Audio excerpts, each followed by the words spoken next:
Mais tout de suite, l'édito politique du vendredi, c'est avec vous Guillaume Bigot. Bonjour Guillaume. Bonjour Patrick. Nous allons revenir et nous interroger tout de même sur le couple franco-allemand. Il y a eu une annulation du Conseil des ministres qui était prévue cette semaine. Alors, il y a de l'eau dans le gaz incontestablement dans le couple. Ah, vous parlez de réchauffement, là ça se réchauffe pas du tout. Non, là, ça devient le froid polaire. Alors il y a eu un déjeuner à la place entre Olaf Scholz et le président Macron mercredi, mais à la place d'eux, mais ça n'abuse personne. En fait, cette annulation du Conseil des ministres franco-allemand, c'est de l'inédit depuis 2003. Et les paumes de discorde, elles se multiplient, elles sont innombrables. On peut les regrouper sous deux chapeaux. Il y a d'abord toute la question, et c'est ça qui a mis le feu aux poudres, de l'armement. Donc il y a l'annonce par l'Allemagne d'un programme anti-aérien, d'un bouclier du ciel, avec 14 autres pays européens, avec Israël, avec les États-Unis, sans que la France soit dans la boucle. Alors évidemment, pour un couple, ça la fout un peu mal. Et puis derrière, il y a l'avion du futur qui devait se faire, le char du futur qui devait se faire, l'hélicoptère du futur, le drone du futur. Tout ça a été franco-allemand, tout ça a été européen. Rien de tout ça ne se fera. Alors il y avait quand même eu déjà, au moment où le Bundestag avait mis 100 milliards d'euros sur la table pour réarmer l'Allemagne, c'est tournant historique, l'achat tout de suite des F-35. Des F-35 dont toute la classe dirigeante française, à bouche en cœur, a dit « Oh, mais c'est normal, c'est pour mettre des bombes nucléaires américaines. » Mais ça veut dire que l'Allemagne porte une bombe nucléaire américaine. C'est complètement fou. Ça veut dire quoi en fait? Ça veut dire que le Rafale, en plus, est de toute façon un avion bien plus efficace que le F-35. Mais c'est américain, donc l'Allemagne achète de l'américain. Deuxième type de pomme de discorde, la question de l'énergie. Et là, il y en a.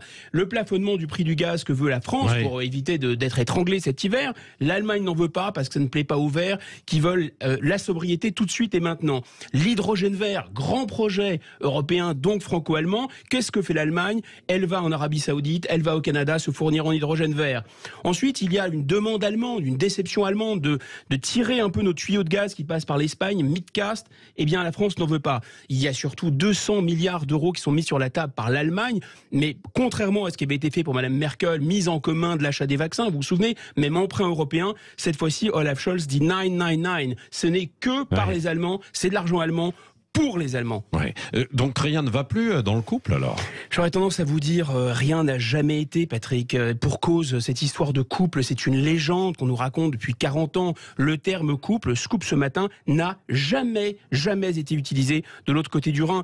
Pour être en couple, il faut au moins être deux. Là, on était tout seul dans ce couple. Je vous signale que les grandes décisions prises par les Allemands depuis, on va dire, 2011, c'est-à-dire, par exemple, arrêter le nucléaire, se mettre sous la dépendance du gaz russe, réallumer des centrales à charbon pour nous polluer, ils l'ont fait tout seuls dans leur coin. En 2015, lorsqu'ils ont décidé d'accueillir 1 million de migrants syriens, dont 500 000 au moins sont pas restés en Allemagne, ils l'ont fait tout seuls dans leur coin. Et lorsque le Bundestag, je vous répète, a voter ces 100 milliards d'euros de dépenses militaires, nous on se disait bon, on n'aura pas d'objectif de politique extérieure commun. On voit bien quand on se bat au Mali, on se bat quasiment seul. Il y a symboliquement quelques soldats par-ci par-là, mais on se bat seul. Mais au moins, ça serait intelligent d'avoir une défense d'armement ensemble, un outil d'armement ensemble. 999. Alors nous, on sacrifie tout. On n'arrête pas de faire des mamours et des câlins à l'Allemagne. On n'a pas sacrifié notre outil nucléaire, mais quand Emmanuel Macron a dit « Oh, vous savez, Fessenheim, c'est proche de la frontière, c'est pour ça qu'on l'a fermé », c'est quand même un sacré aveu. Les critères d'austérité budgétaire qui nous étranglent depuis 22 ans, depuis même au moins 1992,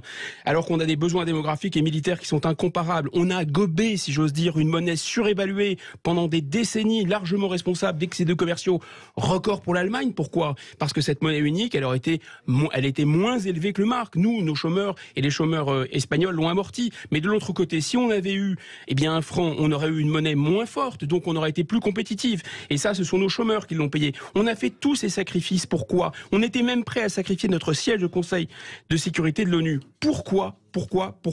Eh bien, je pense en réalité pour rien. Si on réfléchit à ce qui s'est passé dans l'histoire... En conclusion, en 62, on était dans une situation beaucoup plus forte. De Gaulle était très fort, l'Allemagne n'était pas réunifiée. Les Allemands mais c'était au lendemain de la guerre, donc il fallait... déjà, les Allemands nous ont dit 9.